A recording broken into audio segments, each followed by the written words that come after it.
by going south. Okay, we got one of those golden ships down there. I told you they appear in other places.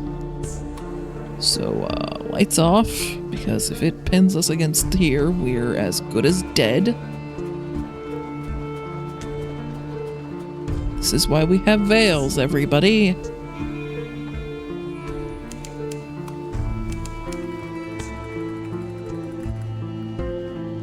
There's another one. This is going to be real interesting to try to get out of. Oh, skimmed a little too close to the flare. Come on. Really? You're going to make me hit twice? God. What now? Freaking spam call. F off. Okay, now with that distraction at this incredibly dicey moment, I'd like to see if there's anything over here because I'd rather not ever get pinned here again to check. Okay, that thing is just going in really tight circles. I am not going to try to slip around the bluff to get... Well... regret this. This might be how we die. But if we can slip behind it while it's looking the other way. The Dawn Machine. And if you're wondering why you keep hearing the achievement noise, it's because when I played this before, I played it on GOG. It's just... I'm not signed into that account on this computer right now, and somehow I own it twice. So, I remember sailing into that being a very bad idea. But I kind of want to. You all want to? No? Okay. I remember there being like events associated with that, but maybe you have to slip around it and get to that exit. I know there are places you can essentially sail off of the map, and it usually gets a crap ton of terror and a bunch of other problems, but it also gets you like a mark of whatever direction you sailed off in, which makes me think there might be something that happens if you have all 4 of them on the same character without dying somehow. Something we'll investigate later, but there it is. There's a lot of golden ships in that area. Oh, good God, please no. Turn off the light, turn off the light, turn off the light.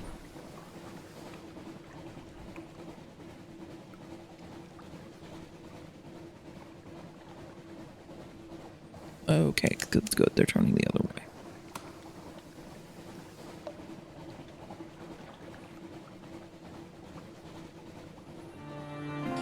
You know, random thought, but would the Neath be a cartographer's dream or nightmare? Because on one hand, you are literally always going to have work because the sea and islands and everything shift from time to time.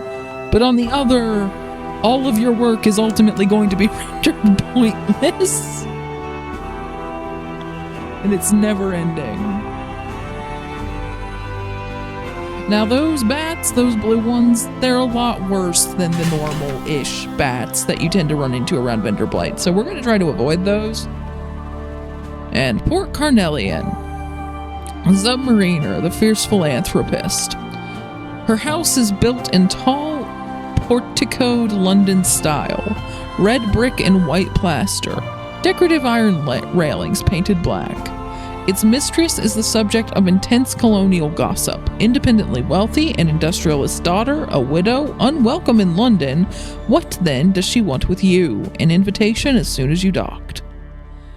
It wouldn't hurt to have the backing of a wealthy benefactor, and obviously this begins the quest which allows us to obtain a submarine.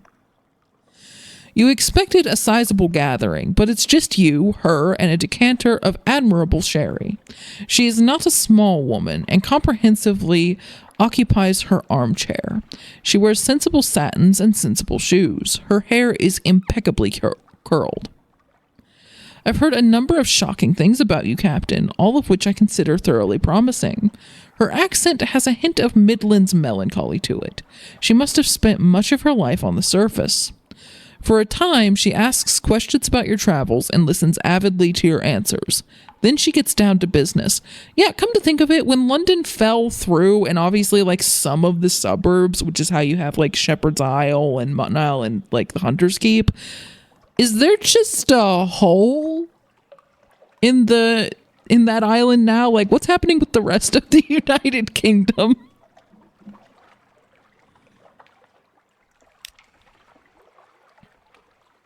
A question, Captain. She tops up her sherry. Some years ago, the nations of the Neath struck an agreement to abandon their research into submarine travel and leave the Z depths untouched. Ah, the agreement about nothing of consequence.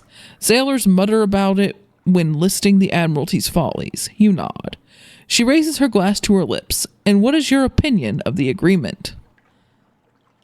Scoff about it or approve of it? It's a nonsense. Nowhere should be forbidden to the capable explorer. It's probably for the best. The Z's surface is bad enough. God knows what unpleasantness lies below. We're obviously going to scoff about it because I'd like to eventually get a submarine. Her smile is conspiratorial. Then we can help each other. I am prepared to finance, in large part, improvements to your ship that will make it capable of submarine travel. The Admiralty and other powers disapprove of such innovation. Therefore, you will need to be discreet. I have procured experts, laborers, and a workshop. They are well paid and loyal. Here's the address. Meet us there, and we can begin our work. On the shore of a gloomy inlet stands a rickety factory. Once, and supposedly still, it was committed to the cutting and polishing of sapphires. Now it is a place where the fierce philanthropist houses her intrepid staff of engineers, the ingenious men and women who will convert your ship to a submarine. Phase 1. Contribute nautical know-how. Some contribute ingenuity, others graft. What you contribute is hard-won, hands-on experience of the Z itself. So that uses Z stories. Provide additional funding. Specifically, apply bribes that the philanthropist cannot be associated with. 75 echoes honestly isn't that much. Donate a mysterious device. Heretofore, its purpose was mysterious, but the chief engineer insists it's precisely what they need, wishing we'd kept that outlandish artifact now. Donate Stygian ivory. Yeah, we don't have that. Contribute an advanced theory. That's with an extraordinary implication.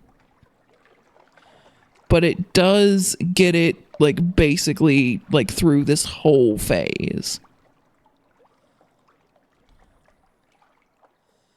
So we could do the extraordinary implication to get it basically through all of phase 1. Or we could donate, assuming it lets you do these multiple times. I honestly can't remember, but if it lets you do these different ones multiple times, it'd be like 300 echoes to push it through phase 1 otherwise. And then phase 2, retrieve a set of Zonar schematics. So that's going to be like starting a quest. Let's just contribute the advanced theory. We have an extraordinary implication. It works out to being about the same amount of echoes if we end up having to buy one later. We'll have to rework the hydraulics, the chief engineer exclaims, her eyes ablaze, but it'll be worth it. She works for 3 days straight. In the end, they have to pry the spanner from her hands and stir laudanum secretly into her tea to convince her to take a break. No one can make head nor tail of the changes she's made to the pipework, but the engine whirs like moth's wings.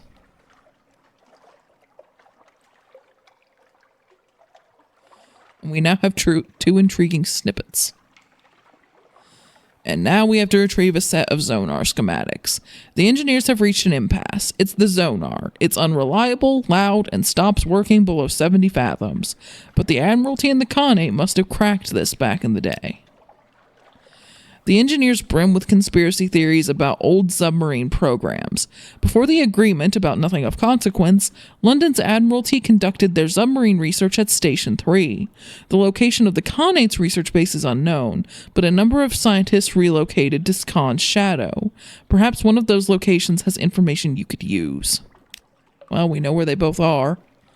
Poor Carnelian. Let's do other stuff here while we're here. Okay, panning for sapphires directly with our iron is not great. It's a 41% chance.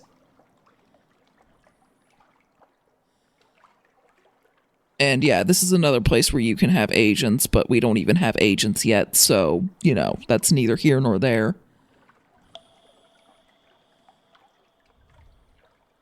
Call at Heart's Cross House, where the governor administers this distant fleck of Her Majesty's empire. The governor is very, very busy. An attaché offers you a bowl of sugared puffballs and explains the work the governor does among the natives. Gotta keep them happy, what?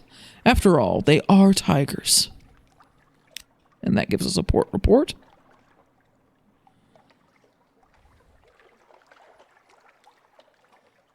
And the shops here, we can buy soulless fruit, but it is very, very expensive. 250 echoes.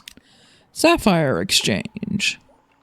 We can buy a cask of sapphires for 86 echoes, so very, very slim profits if we don't get them ourselves here. However, we can also buy dark drop coffee beans for 38 echoes, and I remember this being one of the best places to get them.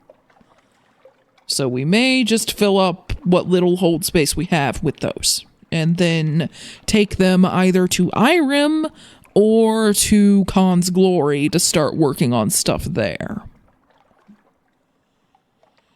Alright, well, let's see what happens when we inevitably fail trying to get sapphires, because I'm too curious for my own dang good.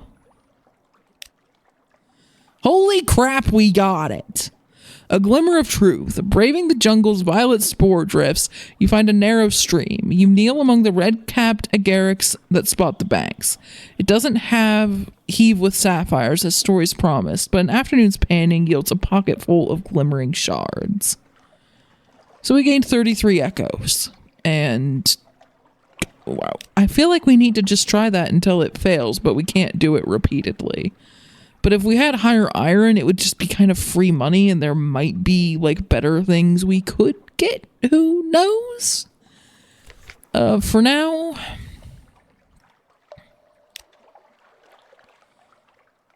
let's get some dark drop coffee beans. Until we can't hold any more, which isn't that many. And we're going to avoid those bats, which means we're not going to cut sharply south yet.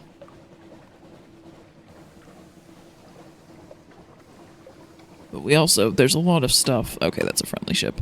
There's a lot of stuff up in this direction that we haven't seen anyway, so.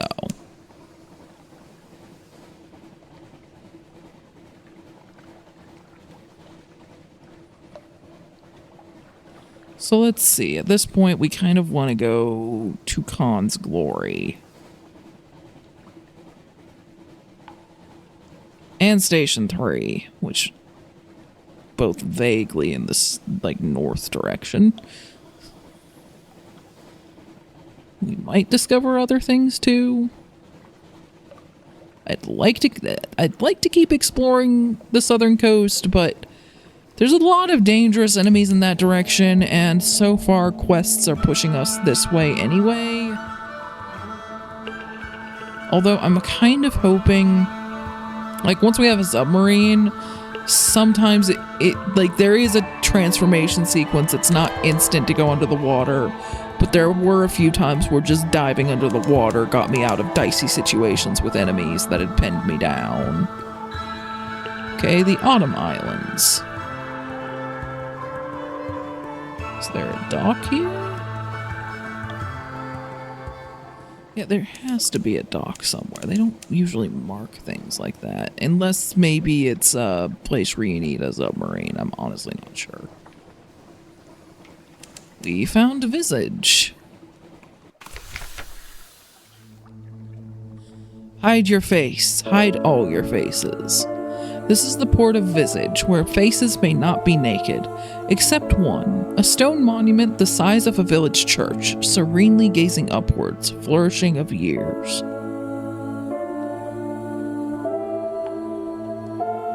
Create a port report. A departing merchant gives you a confused account of crocodiles and honey cakes and something about ear blockage. To this you add your own impressions about the street layout close to port and the types of commerce here.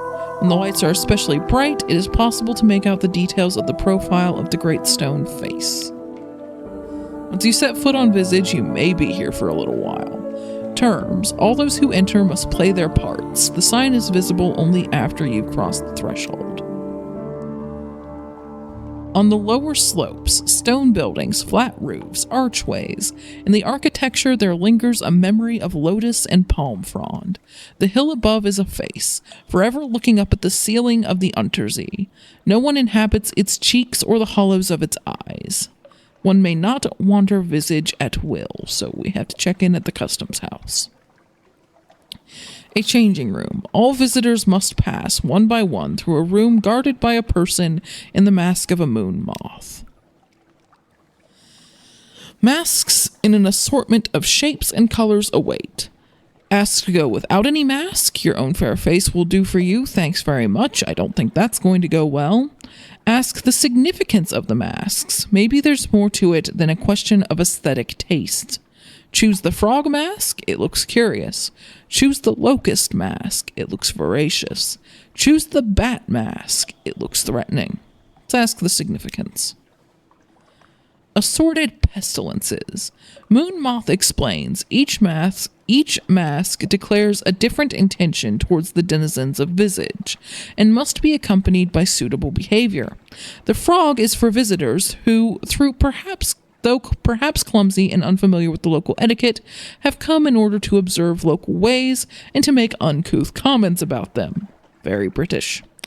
The locust is for those who seek profit in Visage and would carry away as many goods as possible. You prompt about the bat.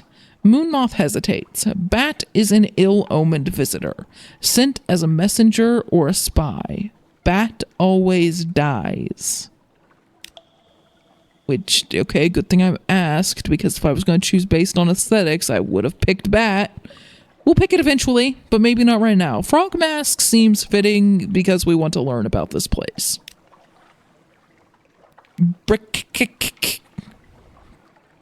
Moon Moth lifts the mask and places it over your head. The eye holes are large and they are fitted with spectacles. These improve your view of the environment, though you must look bulb-eyed from the outside. There's also a mechanism attached to your mouthpiece which magnifies any sounds you make, even your breathing. You start to thank the moon moth and it comes out as a booming croak. Oh, that would freak me out. May you profit from your visit in knowledge, says the moon moth. Its wings fold neatly over its back. We can visit the library of parts, so called because all the books are fragmentary, perhaps. Visit the flood court. The moon moth speaks as though you should already know what that is. And we can't end our performance yet. Let's visit the library of parts. Stoop at the lintel, enter the dark. A room of heavy stone, guarded by a golden statuette of a woman with outstretched arms. The scroll niches sorted to correspond to a variety of masks. The jackal and the lioness, the crocodile and dung beetle. A woman in the mask of a lotus blossom is standing at a lectern, reading in silence. Moon Moth stands to one side as your escort and tour guide. Ask about the purpose of this room. What sorts of parts are they anyway? Study the scrolls in a bumbling way. They look very old, after all. Steal the most valuable looking scroll for later sale. Not very frog-like, but who cares? Look, if we're going to try that, we'd better come in with the locust or bat mask, and at least then it's in character. We're going to ask about the purpose of the room. File under M for masked. Moon Moth explains, people think it means something like library of fragments, but this is wrong. The parts in questions are like parts in a play. This is where the denizens of Visage come in order to learn how to perform their masks more accurately, more completely, within a truer spirit. Study the scrolls in a bumbling way. Taking the nearest, you read it aloud, for guarding against the loss of the heart. Moonmoth takes it from you, rolls it tightly, and returns it to its niche. There are many ways of guarding against the loss of the heart, as there are different masks, it explains, in the same light and in different voice.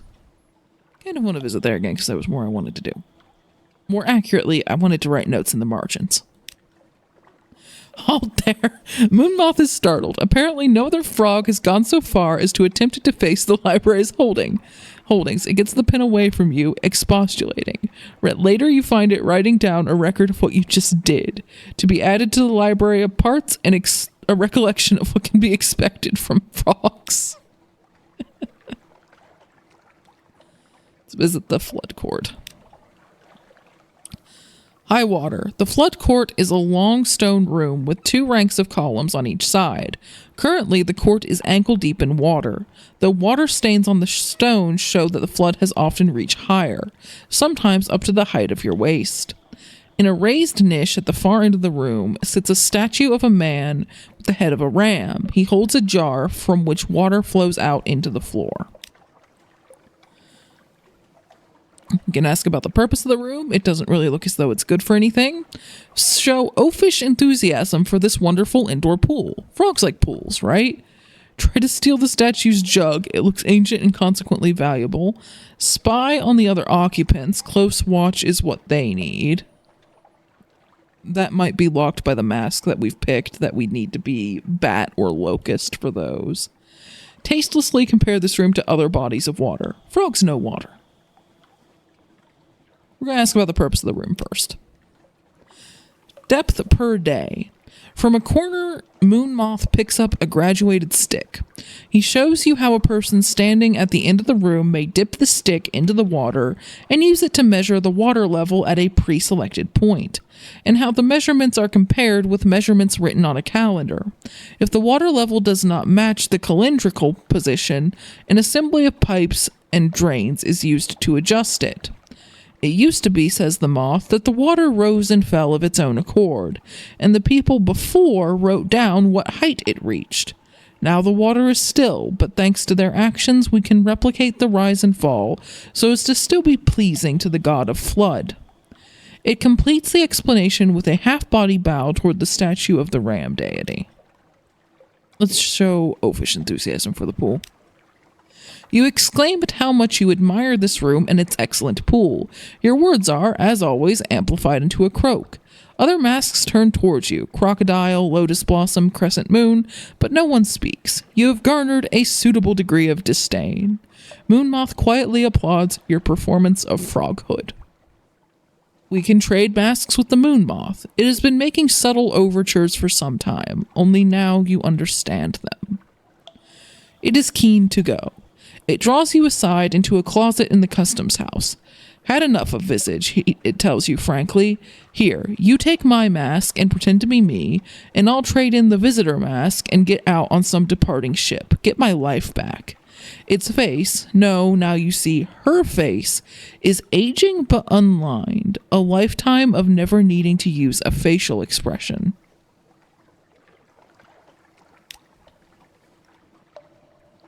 That makes me wonder how we're gonna leave, but, yeah, that option's gone now. Oh boy. So it seems like the moth role is kind of that of a guide or teacher, so I guess we'll just try to go forward in that spirit. Let's visit the Temple of Apis. All denizens of Visage go there sooner or later. The wounded god. In the center of the temple is a black bowl with a white diamond on its face. It is tied in place with heavy ropes, and it is wounded in the thigh.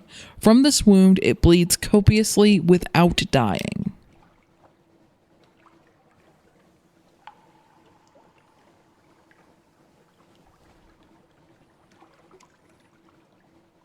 The priests gather around the bowl, capturing its blood in cups. We can ask whether the bowl will be all right. We can try to bandage the bowl, although our hearts only gives us a 33% chance of success on that. We could offer to sell them a new, undamaged bowl. We could collect some of the blood for ourselves. We could leave a respectful token of offering, or we can observe and make notes. I would like to observe and make notes first. You alone may act. The priests would be suspicious of anyone else who did this, but you, as Moon Moth, often have a need to narrate the rituals of visage to newcomers. The explanation in the Library of Parts are not suitable for strangers, and therefore you are expected to compose your own. So, yeah, wandering around, taking notes, trying to be a guide, that is what we want to do. Let's visit the side of the face. We might go back to the bowl later, but there was really only one other option there that didn't seem like it would probably screw us over, especially given the role that we're currently in. The stone cheek of Flourishing of Years is visited as a pilgrimage by the inhabitants of Visage. If you are in good favor, you too may go. That actually sounds kind of fun. Let's visit the house of the chief geometer first.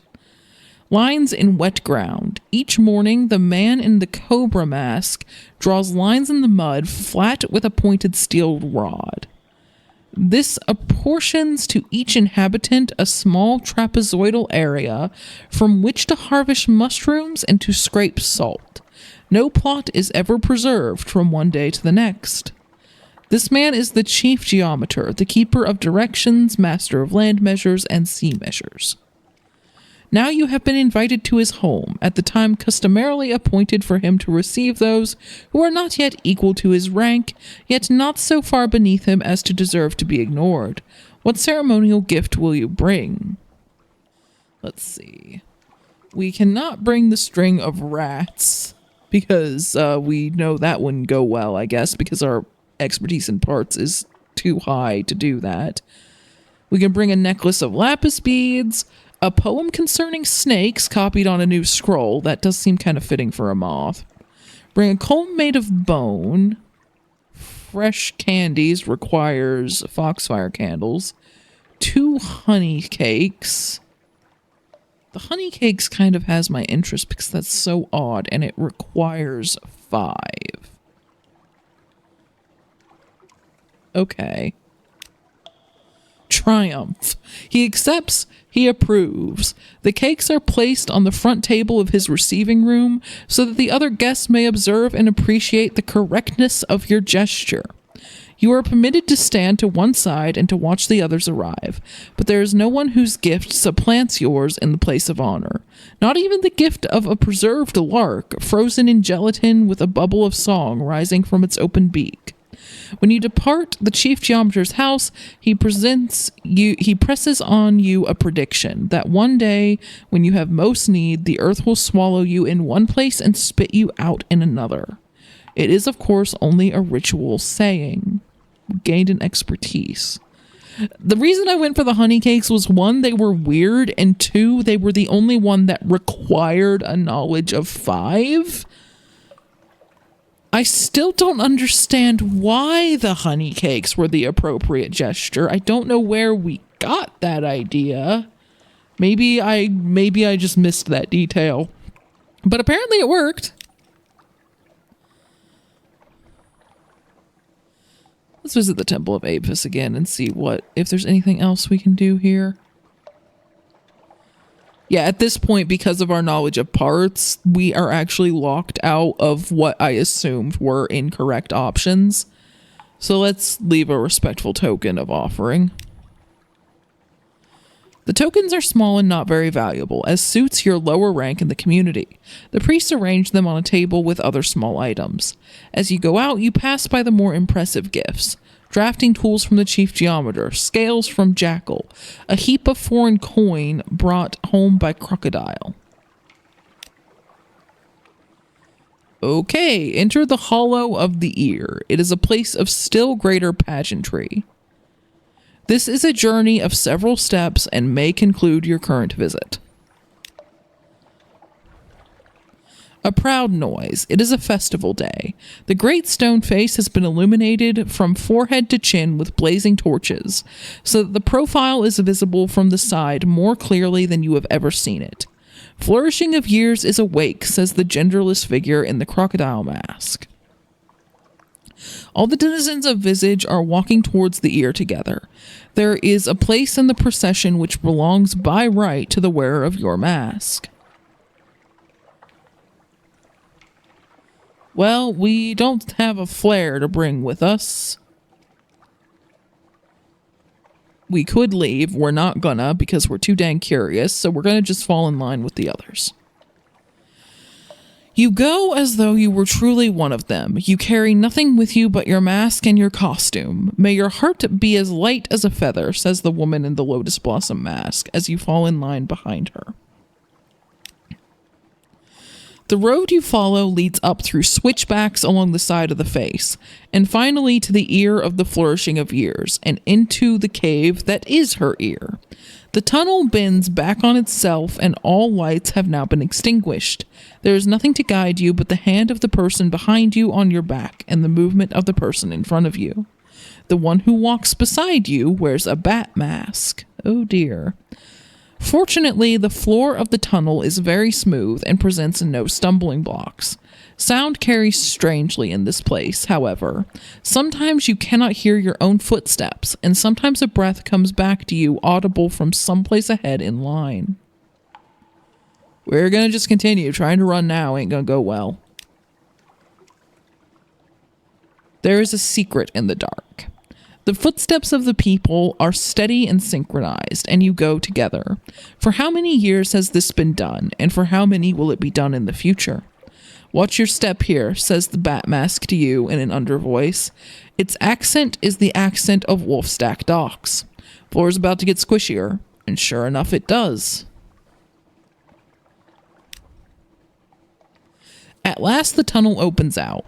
You and all the other congregants spread out in a cavernous space. A voice speaks in the darkness, a ritual preparation. Here at the new year, we gather under the one mask of flourishing of years. Her face is turned to the gods. Protected by her mask, we may remove our own. Protected by her script, we may speak outside our parts. Here and there is the sound of people fumbling with ties and strings.